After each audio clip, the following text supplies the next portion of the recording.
किसी ने सही ही कहा है कि बारिश की बूंदें भले ही छोटी हों, लेकिन उनका लगातार बरसना बड़ी नदियों का बहाव बन जाता है। ऐसे ही हमारी छोटी छोटी कोशिशें ही हमारी ज़िंदगी में एक बड़ा चेंज लाने में मददगार होती हैं। इसलिए छोटी ही सही लगातार होनी चाहिए। यानी कि ज़िंदगी में अगर आप कुछ भी कर रहे हो ना, तो कंसिस्टेंसी कभी मत भूलिएगा।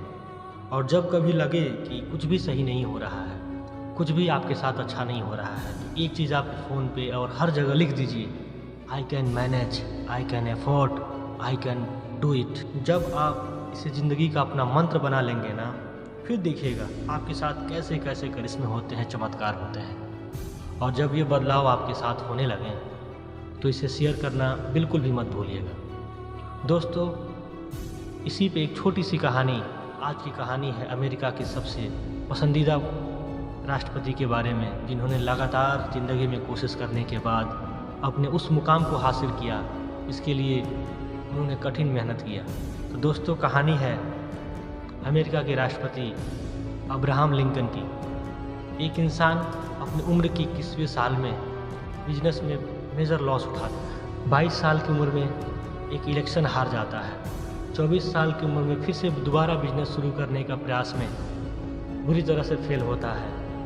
26 साल की उम्र में उनकी वाइफ का डेथ हो जाता है। फिर उन्हें एक नर्वस ब्रेकडाउन हो जाती है, जिसकी वजह से वो शारीरिक रूप से कमज़ोर हो जाते हैं। फिर भी कोशिश करके उससे किसी तरह से बाहर निकलते हैं। 34 साल की उम्र में दोबारा उन्होंने कांग्रेस का इलेक्शन लड़ते हैं, फिर भी हार जाते हैं।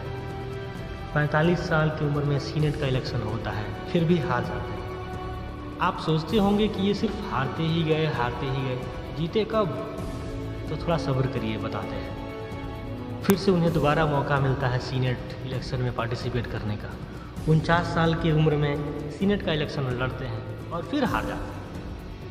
यकीन मानिए, 30 साल की इस उम्र में इतनी हार के बावजूद भी उन्होंने हिम्मत नहीं हारी, और उसके बावजूद एक बेहतरीन जज्बे के साथ हमेशा आगे बढ़ते चले गए, आगे बढ़ते। फाइनली वो बने अमेरिका के सबसे पसंदीदा और लोकप्रिय राष्ट्रपति अब्राहम लिंकन, जिन्हें आज पूरी दुनिया एक बेहतरीन शख्स के रूप में जानती है, एक लोकप्रियता के रूप में जानती है, एक मोटिवेशन के रूप में जानती है। तो दोस्तों, चलो फिर एक बार एक नई शुरुआत करते हैं, कुछ अलग करते हैं। बहुत बहुत धन्यवाद।